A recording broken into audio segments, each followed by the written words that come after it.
I would like to say that my bookshelf houses culturally significant tomes with rich language and strictly respectable themes. And I would be right, save for one small detail. Because let me clue you in on a secret.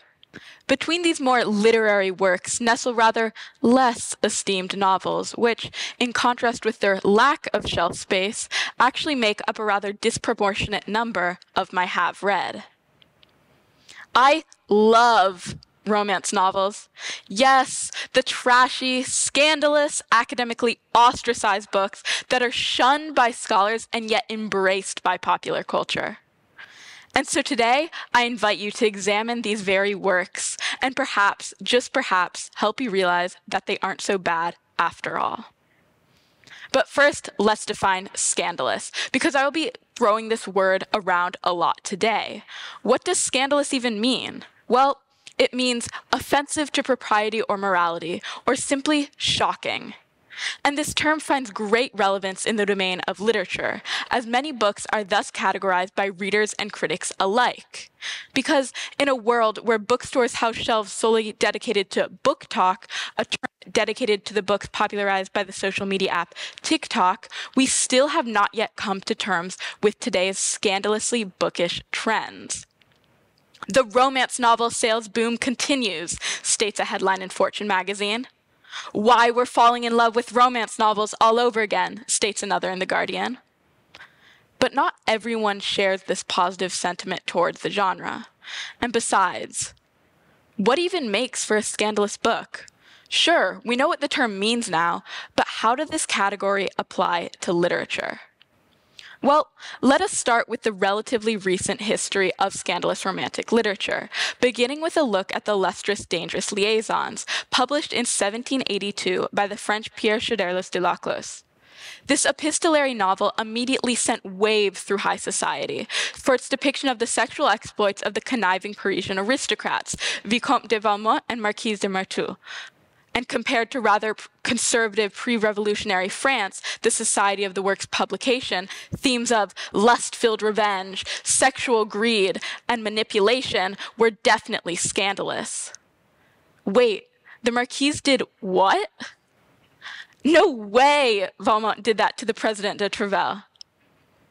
In fact, people felt fear at simply displaying their possession of the overtly impassioned novel. Nonetheless, centuries later, this novel is now regarded as a timeless masterpiece, both in topic and delivery. But one crucial aspect of the book has been altered: its accessibility. Upon publication, Laclos sold scores of copies, feasting on people's thirst for scandal. Even the infamous Queen Marie Antoinette owned a copy, discovered upon her death. However, now the vocabulary and syntax of the work has become outdated, turning younger audiences away. So we begin to form a hypothesis. Popularity of these books at publication is fueled by scandalous subject matter, but accessibility is influenced by lexicon. Whereas Dangerous Liaisons complied with both requirements for 18th century readers, the ever-changing English language has impeded its popularity among today's masses. So how have we fulfilled our romantic literary desires since then? Well, with fresh language. Let's now delve into the defining characteristics of the modern romance novel, and we will be focusing on one in particular, that is Catherine Woody-West's The Flame and the Flower. This book arrived at the height of the sexual revolution in 1972, and henceforth defined the modern romance genre. Woody-West's steamy debut quickly became an object of scandal, as it offered a unique and previously almost unheard of outcome in a book. A woman engaging in sexual intercourse and still achieving the big H-E-A. You know, happily ever after. Previously, the respectability of a woman hinged almost entirely on the correctness of her sexual activities, and so this scandalous trait that didn't present the character as a sinning prostitute appealed to the masses, particularly women. And again, we can see parallels between this book's success and the success of Dangerous Liaisons. Because although the older novel gained readership from men and women alike with its portrayal of a man and a woman equal in their sexual prowess, or rather manipulation of others, this more modern novel centers around a woman's amorous relations, and thus became popular among mostly women. So let's get back to our old hypothesis, although I'm sure by now you may be developing a new one. Perhaps you are thinking along the lines of this. Intrigue-filled works like Dangerous Liaisons allowed for depth of analysis through its depiction of scandalous love and lust. But modern romances offer something different, a quick-paced, lighthearted read, lacking analytical substance. And you wouldn't be too far off, save for one extremely significant detail. Most romance novels are treated with snooty disdain and designated as inferior to more analysis-rich tomes. However, I ask you to ponder this. Although Dangerous Liaisons offers great depths of analysis for academics of today to analyze that past society, why wouldn't romance novels of today do the same in the future? Sure, Lachlos expressed himself artfully in his novel, but he expressed himself in the language of his time. Now, romance novelists express themselves in the language of our time, which is, well, common. But so was Lachlos's language at the time of Dangerous Liaisons publication, at least to the aristocrats. Do you still not believe me?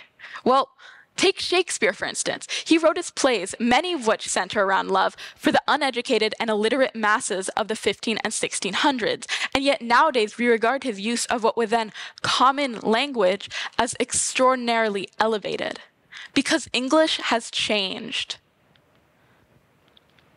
But this easy language allows for accessibility at its time of publication, which, coupled with the scandalous subject matter, garners a great audience. In fact, in 2022, the top 3 books on the Amazon bestsellers list were romantic fiction. The chart was topped by Ends With Us by Colleen Hoover, which tells the story of a woman struggling to escape an abusive partner and start a new relationship. In fact, Colleen Hoover wrote 5 out of the 7 top 2022 bestsellers, with each book tackling a similarly relevant topic. Yes, the books were easy to read and overt in their romantic characterizations, but they also held emotional depth which called for analysis. And the descriptor of trashy harshly undersells them, both in content and in reach. So although they may be labeled trashy for their admittedly salacious interludes, these modern novels do actually hold great value. Additionally, in fact, these novels hold tremendous value in the publishing industry, as romance novels top the best-selling charts. In fact, the prequel to Hoover's most famous book, It Ends With Us, which is appropriately dubbed It Starts With Us, sold over 800,000 copies in the first day. 800,000 copies in the first day. That is quite a lot. So how can you criticize these books that allow the rest of so-called literature to find funding? Scandalous novelists are running so that reputable authors can walk. So now that we've established not only the rightful prominence of these books, but also their large impact on the publishing industry, let's delve into our second favorite topic, ourselves. How does reading impact us? Well, I'd first like to acknowledge the plummeting reading rates among teenagers. According to a 2018 study by the American Psychological Association, APA, less than 20% of US teenagers reported reading a book, magazine, or newspaper in recent years, daily for pleasure. Less than 20%. But why does this matter? Well, reading, whether you like it or not, has a positive effect on your life. The simple of reading actively strengthens your brain, reduces stress, helps prevent age-related cognitive decline. The list goes on and on. And guess what? The simple act of reading particularly fiction improves people's social awareness, according to a meta-analysis. And in an increasingly connected world, social awareness proves to be a skill worth possessing by teenagers and adults alike. And not only this, but reading such fictional works for entertainment oftentimes even serves as a gateway to reading other, perhaps even scholarly texts. So, how do scandalous novels factor into this situation? Well, for two reasons, and you'll remember these from earlier. First, language, and second, topic. And these traits go hand in hand. Let's examine this quote from Dangerous Liaisons. What you call happiness is nothing but a tumult in the mind, a tempest of passion, frightful to behold, even for the spectator on the shore. And how about this line from It Ends With Us, which occurs when the protagonist Lily finally escapes her false state of happiness and begins again with a new romantic partner. He brings his mouth to my ear, and in a whisper he says, "You can stop swimming now, Lily. We finally reached the shore." Both authors, over 200 years apart, use the same metaphor of the shore to describe the same situation. And both authors use language pertaining to their respective times to address the subject. They were discussing the same exact thing. So although one version may sound more refined to our ears today, we must remember historical context and realize that history's scandalous does not fall far from modern day's trashy. And trashy books, as explained previously, are actually noteworthy. So let's distill this information.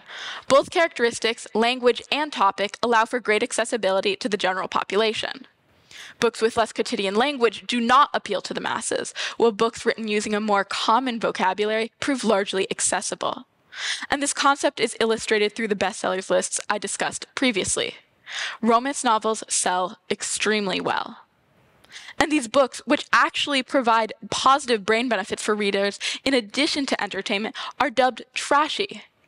Sure, a novel can be a single-sitting read, but that does not equate a story not worth telling.